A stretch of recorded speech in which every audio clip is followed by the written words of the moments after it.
Stephen Overy, who's a colleague of mine in philosophy at Newcastle University, is going to be presenting through pre-recorded videos with his colleague Kenneth Smith, who's a lecturer in music at the University of Liverpool. So Stephen is the head of philosophy at Newcastle, teaches a range of courses there, including ancient philosophy, post-Kantian materialism, contemporary philosophy, and most uniquely, philosophy in practice or as practice. His research focuses on psychoanalysis, particularly Freud, and the philosophers of desire, including Deleuze and Guattari, Lyotard's work in the 60s and 70s. He's written a book. He's also written on popular music and published with and co-authored the text with Ken Smith, who's going to be speaking today, Listening to the Unconscious, Adventures in Popular Music and Psychoanalysis, published in 2023. Today, he'll be co-presenting with Ken through these links, as I say, and the title of the paper is Pop Music is Another Road to the Unconscious, and in it they're going to be thinking about the relationship between popular music and Freud's theories of the unconscious. Perfect, thank you.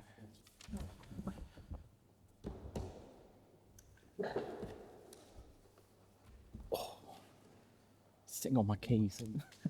Thank you, Adam. That was great. And I'd like to thank Tade and Lorenzo for organising this event, which has been great, and for inviting me to speak. It's the first paper I've done in absolutely years, so I'm a bit nervous, so do forgive me.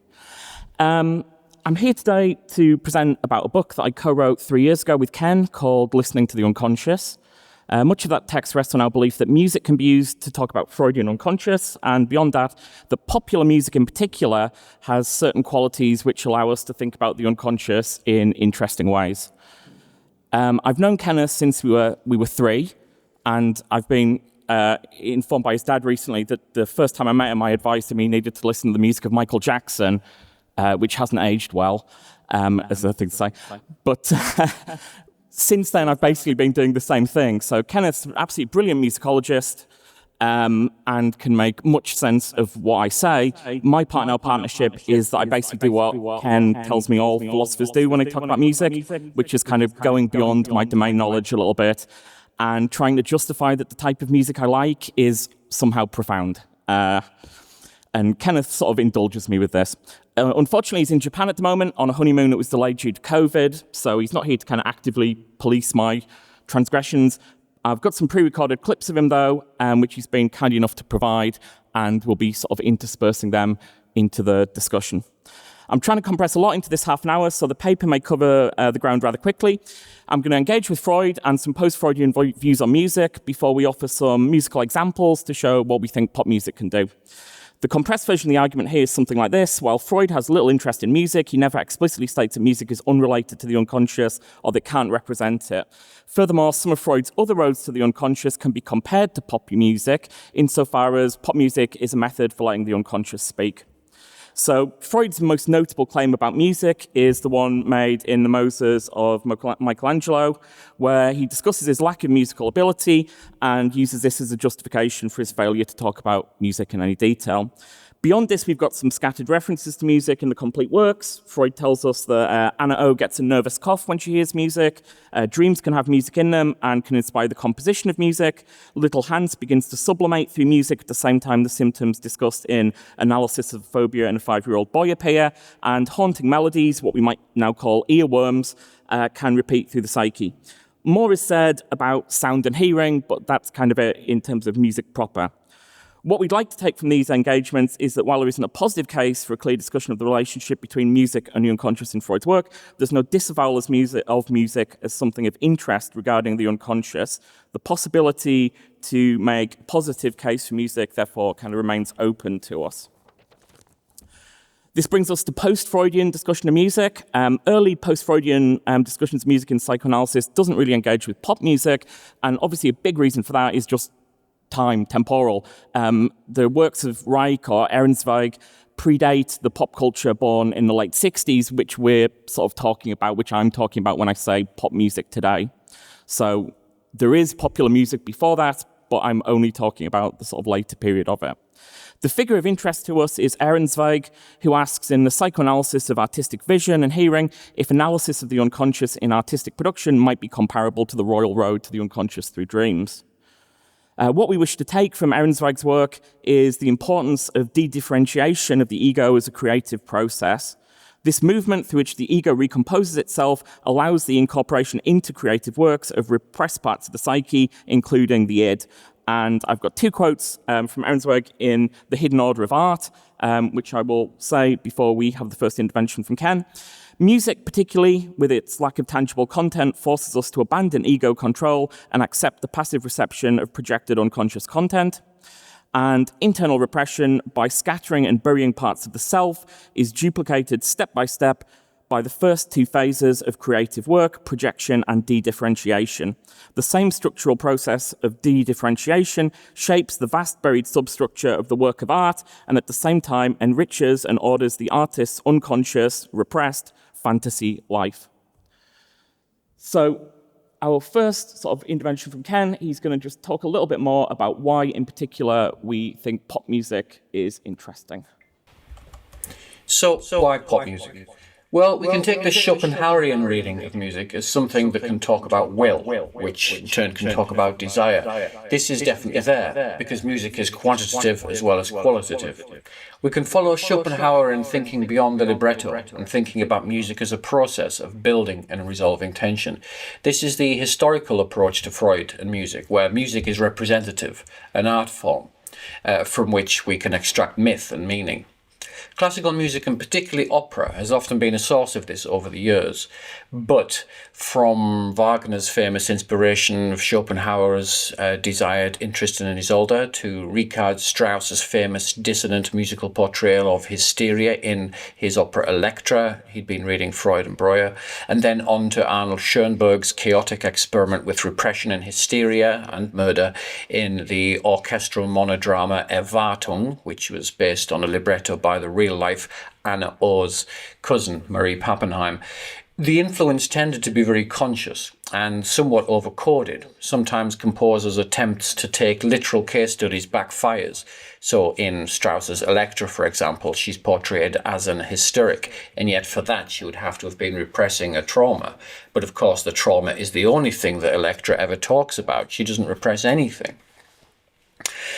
The implication, though, of psychoanalytic investigation in music, which has long been rooted in the tradition of Western art music, is that only the most intricately constructed art music, particularly opera, can register the subtle complexities of the unconscious mind.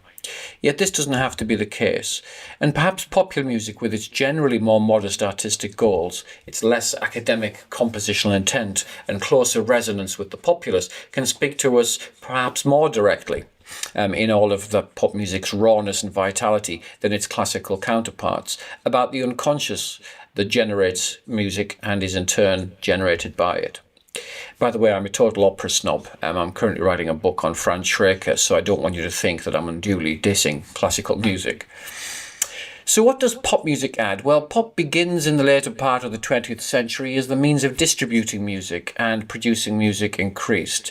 It's characterized by an increase in the quantity of music available and the way it can be consumed.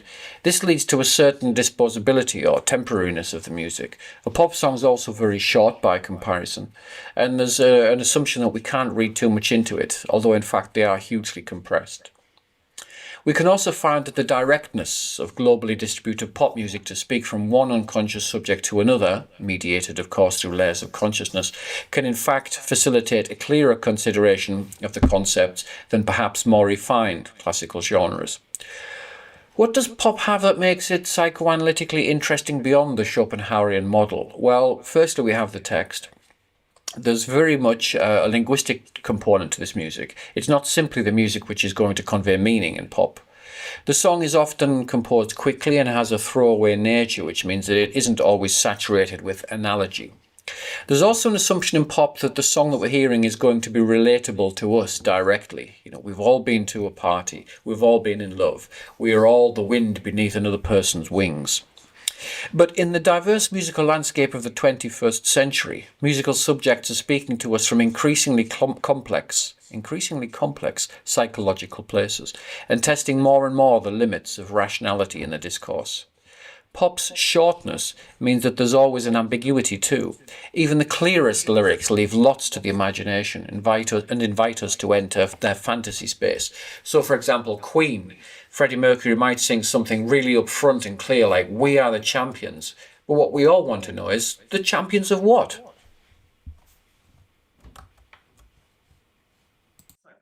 The features of the roads we're going to be looking at today is that they tell us something of the unconscious of the creator rather than those about the consumers of pop.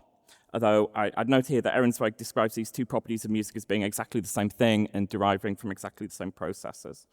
While the second is no doubt a property of pop music, in this paper we're limiting our analysis to the unconscious speaking in the music and how we can interpret pop as a product of another unconscious, not its effect on our own. There was a dissertation session, which I led at Newcastle University a few years ago, and one of the students said something quite interesting. She said she wanted to write a dissertation about universal feminine experiences, which were going to be a set of universal rites of passage that women go through in the modern world, and therefore sort of give them a shared understanding of the world.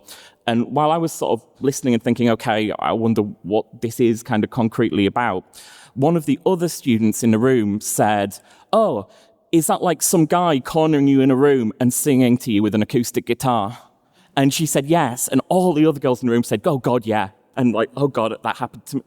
And there was obviously this kind of experience that had happened.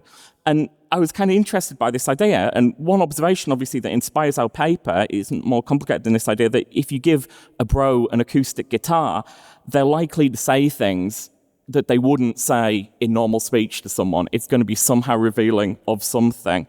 And there's an example I won't subject us to, but there's a sort of quite famous song called "Hey There, Delilah" by a band called Plain White T's. And if you watch this online, the first 30 seconds of it in the intro have subtitles on that explain the context of the song, which basically goes like this. The person who writes it meets this woman, Delilah, at a party for 10 minutes, and then goes off and writes this crazy song. We're going to be in love forever. We're going to have a brilliant life, this kind of thing. And then the song becomes really big, and there's a big scandal about, like, well, basically, how dare you kind of do this without someone's permission? This is kind of very weird speech to start doing. And they've had to kind of explain it away in quite a strange way. So there's definitely something about the process of having the guitar and singing or other types of pop which allow a certain type of speaking. This is what makes us compare it to some of Freud's roads to hearing or understanding the unconscious. There's obviously dreams, the Royal Road, but other early texts we're taking as being something that look at a road as well. So parapraxes in the psychopathology of everyday life, jokes and jokes in their relation to the unconscious, and the analytic process itself, I guess, starting with studies in hysteria. I'm not making a big claim here that, like, the fifth thing is pop music, which lets you see the unconscious. It's much more modest. We're just sort of saying, maybe we're a bit surprised there's not more discussion of pop music and more examples from pop music, because it seems like a particularly good way of hearing the unconscious speak. So I'll take parapraxes as the first sort of example that I give, and the first musical example.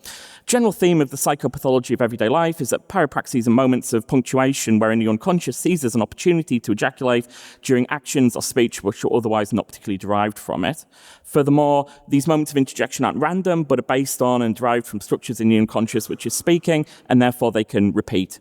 Our comparison to pop music here is based on one of the two main methods of composing, or two of the main methods of composing pop music, which are jamming and improvising. We've already heard from Ehrensweg that the state of de-differentiation is a useful conduit for allowing the unconscious to speak, and this process is particularly accessible in a state of improvisation rather than reciting a kind of pre-existing piece of music. Here's an example of these processes in operation, hopefully. In a moment, I'll play an excerpt from a song called Chemical World by Blur. The theme and direction of the song has been determined by business decision.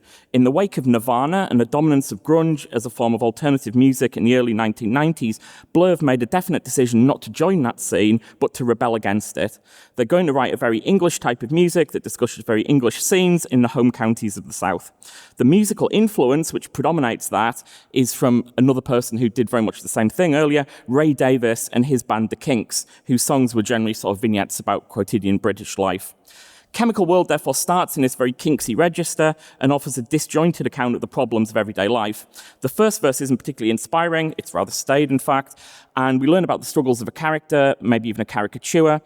And this character, for the character and the listener, the verse is something we have to get through until something better arrives. The speech here is very much not unconscious. The decision's been made, travel along the grooves laid down by the Kinks. So we could say it's kind of ego and superego. We are Blur, we will sound like the Kinks. The chorus then comes as a relief. There's an articulation in there which isn't in the Kinksy style, and they say they've been putting the holes in, which sounds different to the rest of the song that we've heard up till then. Is this a mistake? Is this created by parapraxis? We switch from the third person to the first and second person as this happens. The music also moves away from the jangly Kinks register to become more authentically Blur, with harmonious backing vocals replacing Albin's staccato back and forth in the verse. Why else might we argue that this line's been an accident which has now been added? Straight after they say they've been putting the holes in, we hear them say, yes, yes. And the first time we hear this yes, yes, it kind of sounds like a question. It's like, yes, yes? Is that good? Should we keep that? The unconscious speech in the chorus reverts back to the verse before swinging back to the second chorus. When this comes round, the slip is further accommodated. The chorus is more harmonious. The yes, yes sounds like an affirmation of the previous slip rather than a question. The final section of the song doesn't return to the verse, which has been overtaken, and we have this kind of extra line smuggled into the last chorus, and now she slides out of view. So I'll play you that first verse and second chorus, here, and you can sort of hear it. So verse first, obviously, chorus second.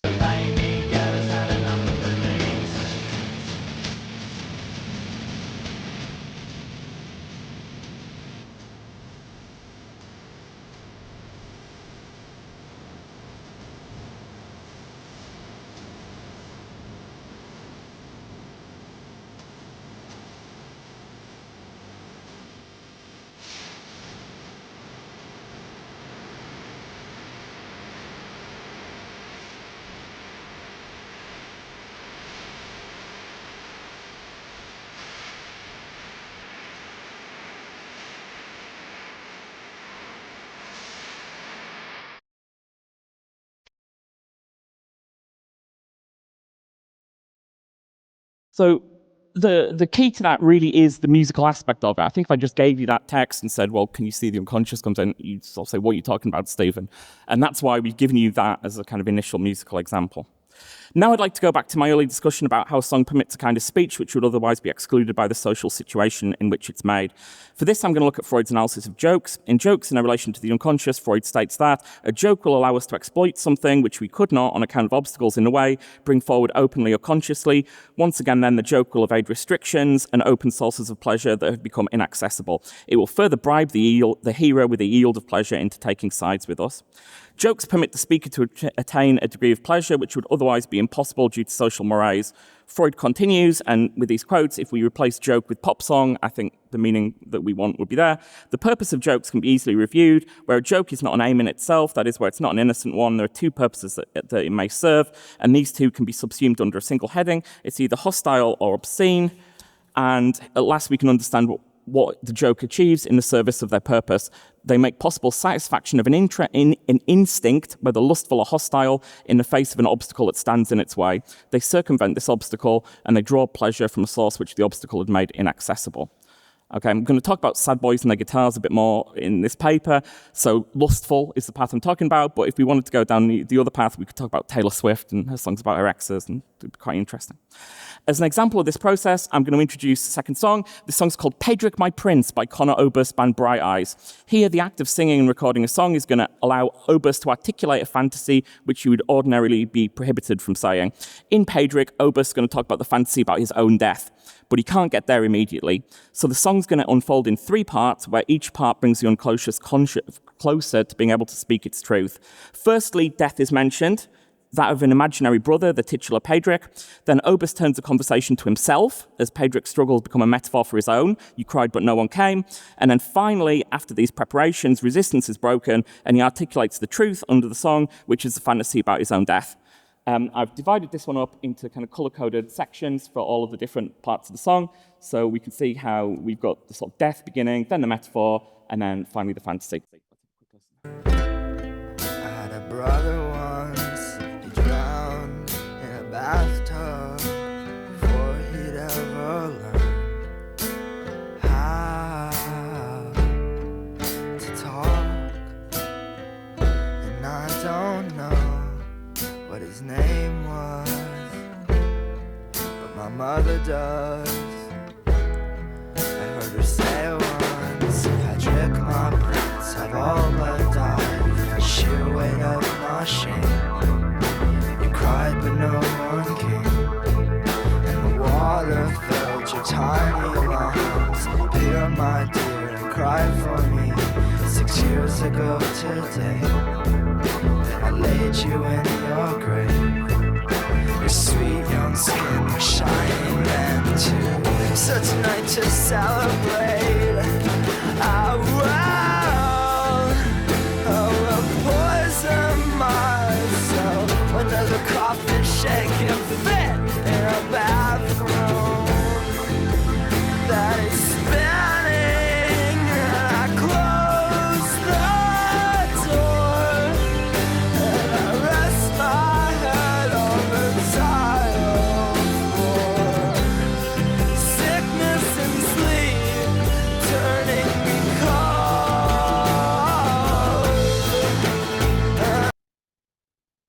So, after the 1960s, pop music becomes caught in a tension between its commerciality and the reaction to this, which manifests as a newly minted obsession with authenticity created by the counterculture. Ken talked earlier about why pop allows the unconscious to speak, and at this point we can add another reason. Pop's demand for authenticity is somehow being met by allowing the unconscious to speak. In Performing Rights on the Value of Popular Music, Simon Frith claims what matters is not whether the music is authentic, but whether it sounds authentic. The perception of honesty, which is essential to Frith here, can be created by seeming to be genuine, or seeming to be honest, or seeming to be true to yourself. And these can be arrived at through revealing something of the unconscious. Which part of Chemical World do we feel to be the most authentic? We would argue the chorus. Doesn't the rawness of Padraig My Prince, as we just heard, feel authentic, even though it was written by a precocious 18-year-old who had no actual dead brother called Padraig? So I'm going to skip my bit on dreams, and I'm just going to continue on, because I'm running out of time. We're going to return to the work of Conor Oberst now and his fantasy about his own death. The song Desert Island Questionnaire, released 16 years after Padraig My Prince, returns to the same theme and follows the same process in which the structure of the pop song allows Oberst to again overcome obstacles and resistances and finally articulate his unconscious fantasy. Ken's going to talk about this and the music in a bit more detail in the next clip, but a quick quote from Aaron Zweig again. In face of Freud's brilliant analysis of the joke, it was difficult to understand why this success was not paralleled in other fields of aesthetics. The stage seemed set for Freud's triumphant entry into the core of aesthetics, the origin and structure of the beautiful in art.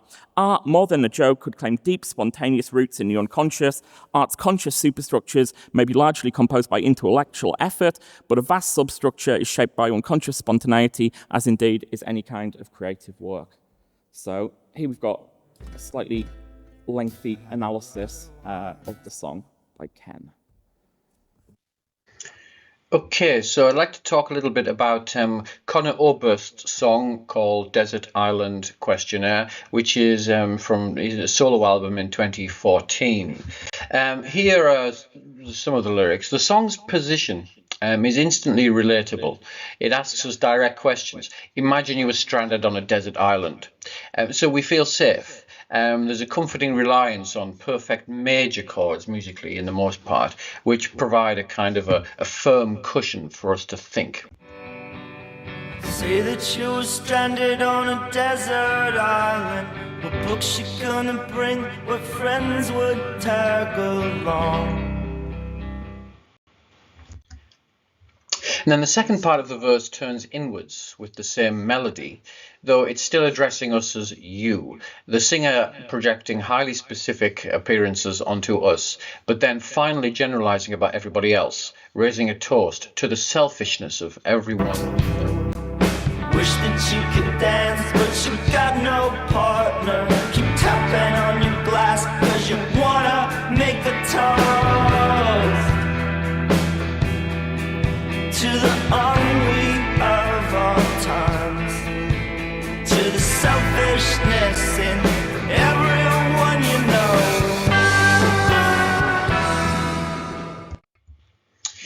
We then have what's ambiguously either a chorus or perhaps a pre-chorus. In many ways it has all the hallmarks of the latter, the pre-chorus. But if so, then a real chorus never really arrives, because this fake chorus, we might call it, continues the story.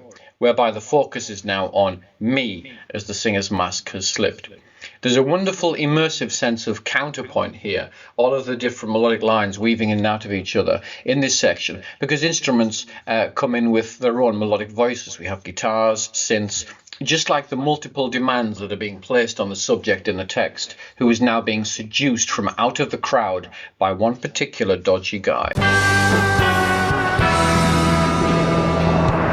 Made a lot of friends, but they can't be trusted. Don't know what their angle is.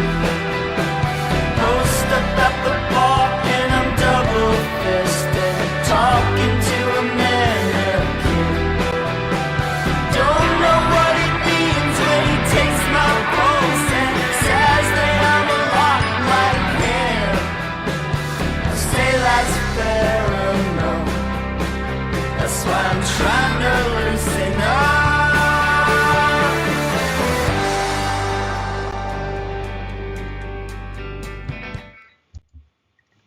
So after this fake chorus, the ego comes back into the picture. If the first verse was about giving us the truth, the second is about death. And this next verse is a difficult one because it describes being seduced into murdering a young girl in a barn. All of a sudden, we're hopefully not talking about a commonly relatable position to any of us any longer. In a way, Oberst is here relying on a trope of the safety of country music as a territory to keep things abstract, at least as sound, if not in the text. The music repeats its normative, gentle, intimate verse structure as if the whole incident is being covered up or musically repressed, leaving space for the subject to function. The singer describes a perfect Lacanian definition of the Sardian pervert in the first lines. He says, "Every lunatic sets himself apart as an instrument of God." And while this verse speaks about perversion as a freak activity with only one musical voice, the segue to the subsequent chorus, or perhaps the pre-chorus, whatever it is, universalizes this when the child's mother declares, "The good Lord has a plan for all of us." There is another fantasy present here as well, that the mother is fine with the death and reconciled to it, and reconciled to the death, which is part of Oberst's recurring discussion on the topic of suicide, the fantasy that one can die and leave very little trace of ever existing. Every lunatic must be well-intentioned, sets himself apart, he's an instrument of God. Took her from the playground to the farmhouse cellar, kissed her while he killed her like a good Samaritan. They finally found her body many autumns after. Interviewed her mother, said she'd now be 21. And although we lost her young, I know the good Lord has a plan for all of us.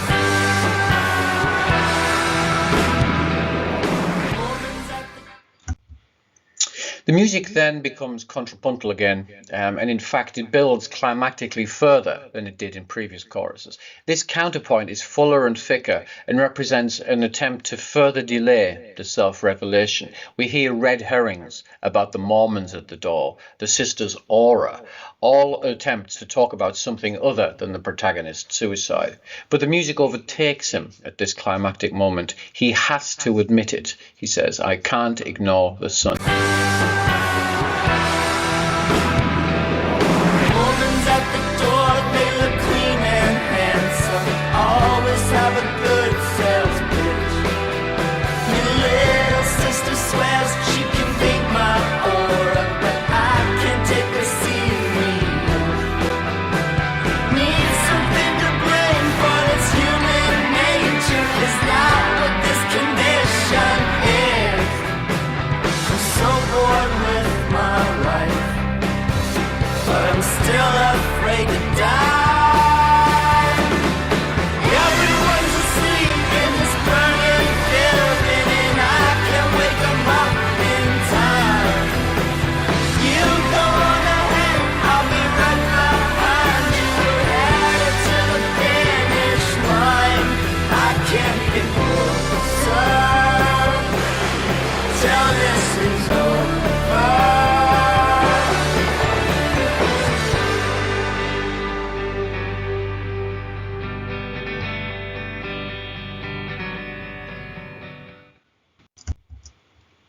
The final epilogue then returns us to the beginning of the song. Pretend that you were stranded on a desert island. But we return to the theme of death introduced earlier, now musing on the nameless individual's own body being found years later, calling themselves it, genderless, and John Doe, nameless. The person dies alone with only a single guitar, a lonely guy with an acoustic guitar that no one wants to hear. Pretend that you were stranded on a desert island. What would be the message that you'd spell out for the plane? Say the engine failed when that plane was flying. If you were the pilot, would you curse or would you pray? No one's gonna cry at this John Doe funeral. Not a lot to say, didn't even have a name. Light a candle just in case he was someone's friend. Throw some flowers on the grave.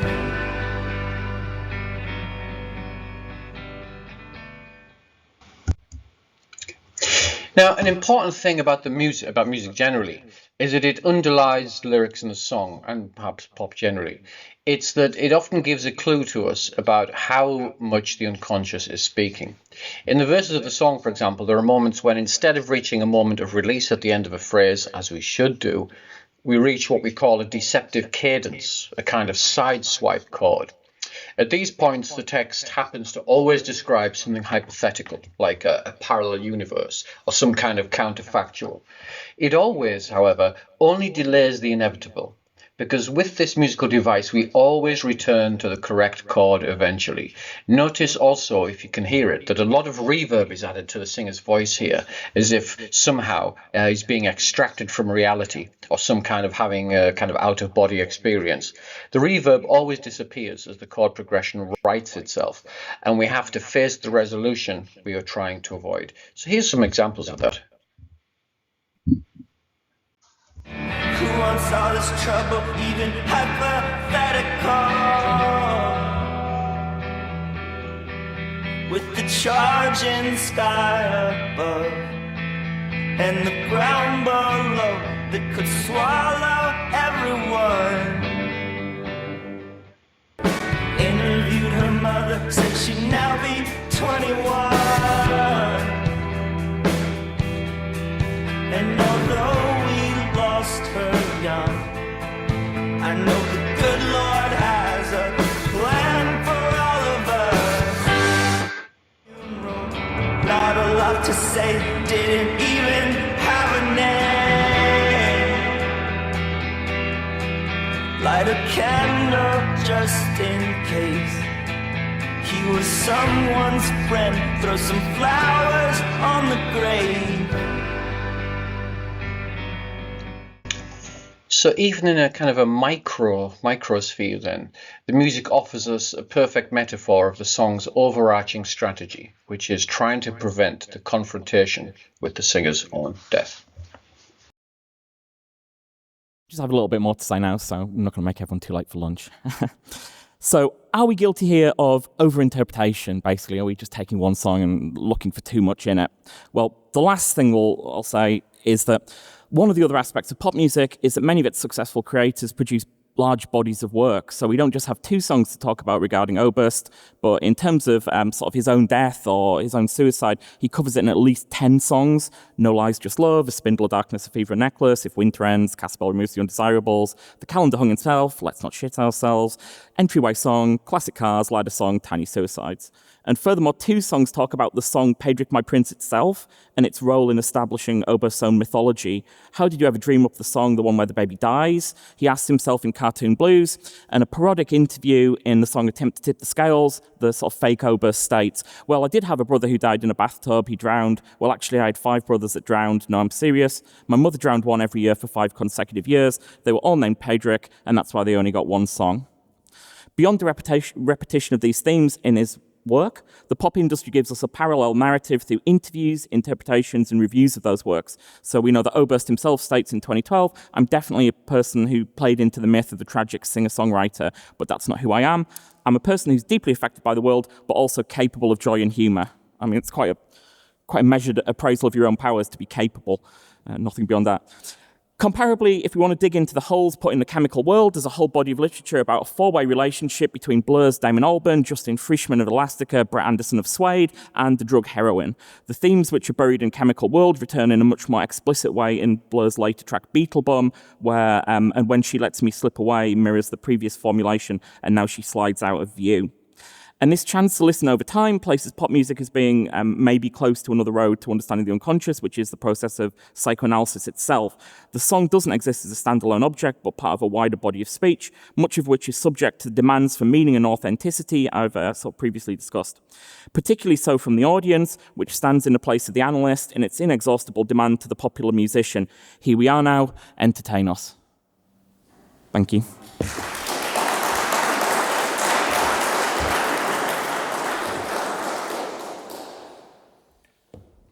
Thank you, Stephen. So we've got some time for questions, about 10, 15 minutes for questions. Any questions to get started? Nothing too musical, please.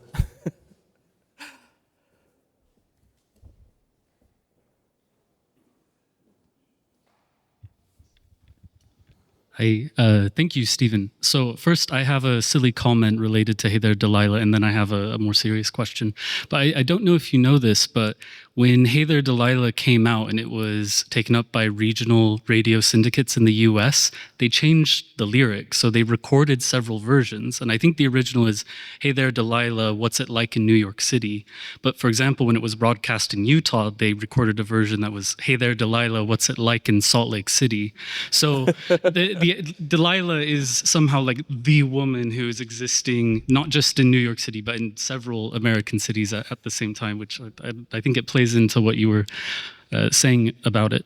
But my more serious question is about something Ken mentioned about the brevity of pop songs. And I just wonder if you could kind of clarify how integral is it that a pop song needs to be short for it to let the unconscious speak, as you say.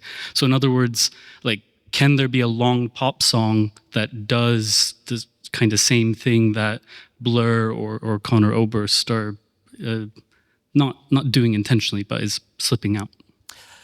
Yeah, they definitely can. I think what we're talking about when we talk about brevity is this idea of pop as an industry, which is just churning out content. And because it's producing things in such volume so quickly and with relatively less kind of quality control, kind of artistic, is this perfect sort of moment getting into it, that the slips remain and the unconscious can be sort of seen through it. But there's absolutely no reason that a longer pop song can't be in that mode compared to a shorter one. It's just that a lot of it is kind of just make it, get it out there, sell it, give it to the audience. And that sort of structure, we think, kind of helps, as opposed to classical music, which is often much more reworked and sort of less chance for the anonymous, the unconscious to speak.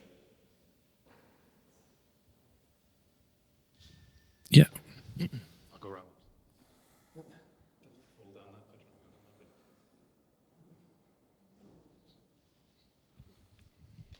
Hello, thank you, Stephen. This was absolutely wonderful. I think this was a great range of songs that you've picked. I mean, I greatly enjoyed this, especially because I've worked on this subject a little bit in the past few months.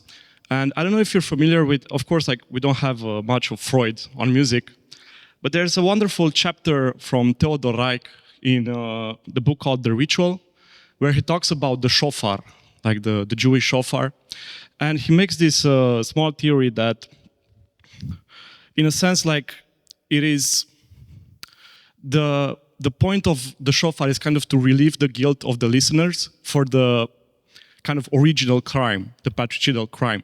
And I was thinking that, isn't there a sense in which pop music, by the way in which it lets the unconscious speak, in these songs, it kind of makes us partake in the way in which the singers relieve their guilt of either a death of a child or, giving up or their girlfriend or something like that. Is that a way in which pop music makes us enjoy in this way in which guilt is being relieved? Do you think that this would be one way in which pop music works? Yeah, absolutely. I'm not familiar with the text that you talked about, so I'll have to ask. You'll have to tell me what it is, and I'll have a look at it.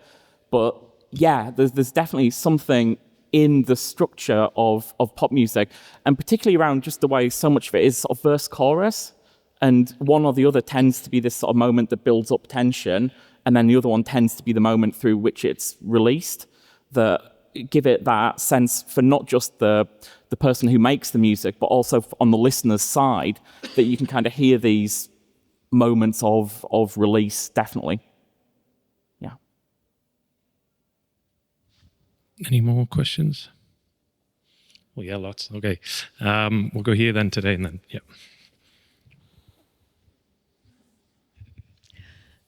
How would you explain the fact that more and more people are interested in old singers and old rock groups today, and go and in very a large audience is coming, and it's a phenomenon for me.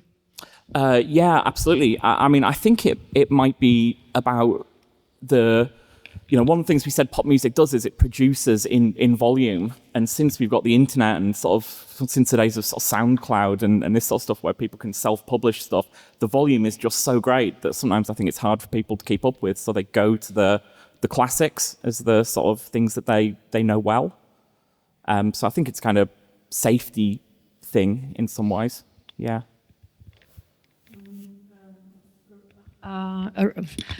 I mean, groups that were popular in many years ago, this is for me very interesting, that they are also popular today.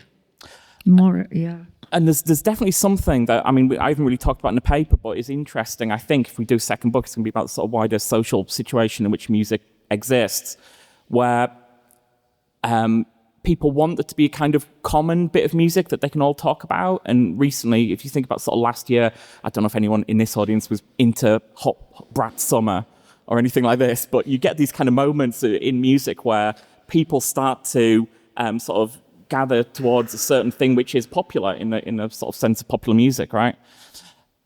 That happens less and less now. So maybe in the search for finding something that people can talk about universally, they go into the past and look at the old groups because more people know about it. Otherwise, you just kind of saying, have you heard this band? And someone goes, no. And then you can't really, that's the end of the conversation. So I think there's definitely reasons behind the interest in older music. Yeah, thank you. Thank you. This was quite a surprise. You know, as I say, I mean, I'm a bit like you put me in a very particular atmosphere. Me personally, I think this is a good point, and I think a good effect of this lecture. I mean, the way it was presented, I mean, in this combined way, I think in this hybrid way, I think it has to do something with the topic. So I liked it. But I would just like to add something. I mean, there is a in Slovenian pop music, I mean the very cheap Slovenian pop music, there is always this tendency. So it's a combination of, it's a music, if you would imagine, it's a combination of pop, of what is called turbo folk, and the Oberkreiner. I mean, so it's kind of the worst, right? I mean, so and it's basically always about this very sexual metaphors and blah blah, you know, and everybody recognizes it. But it's meant for the kids, and it can play on the radio. So, you know, I mean, it's meant for the kids to enjoy. I mean, so in long hoses and stuff, you know, and stuff like that. But there is another. I mean, so.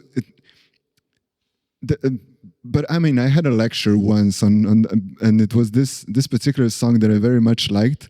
It's a very sentimental song, and written, and the lyrics are by a very high quality Slovenian poet. I mean, and a lyricist, a songwriter. and it's about and this. I mean, for the Slovenian audience, it's Otto Pesner, right? I mean, he is the singer of this song, and the title is Mati bodiva prijatelja, Mother, let's be friends.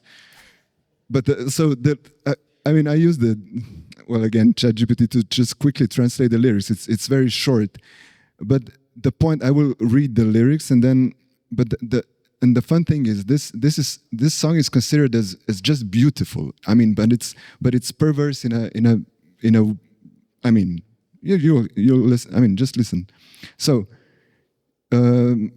you knew how to give me your heart and blood as only a mother can. You bore the weight of many sorrows. Only now do I understand.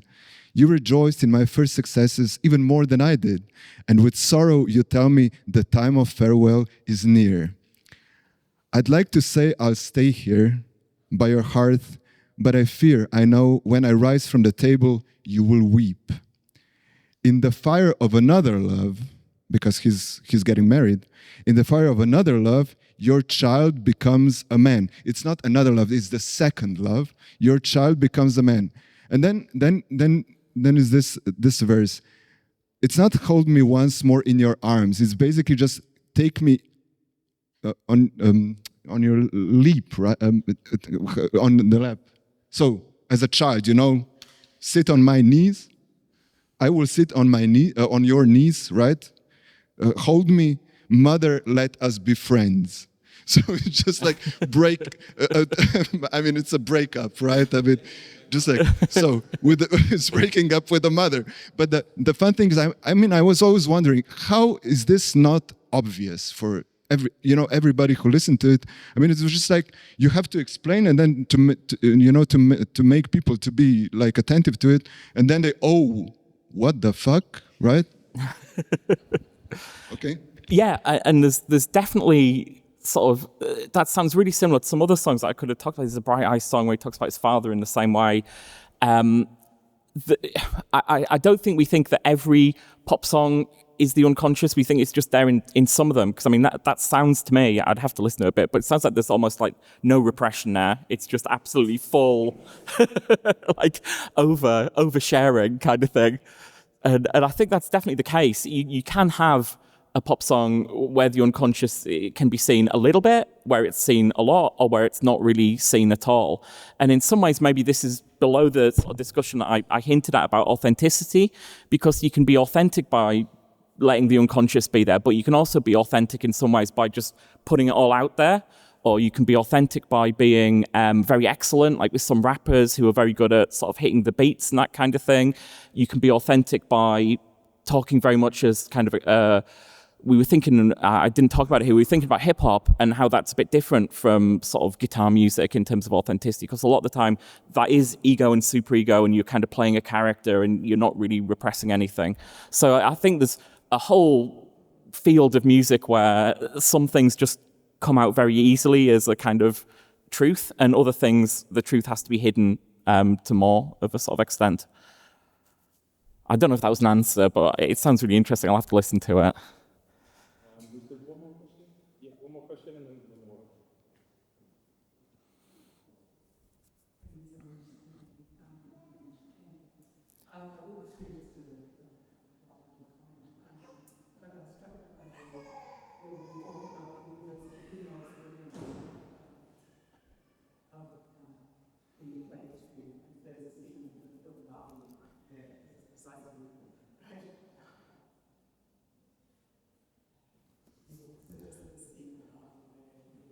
more.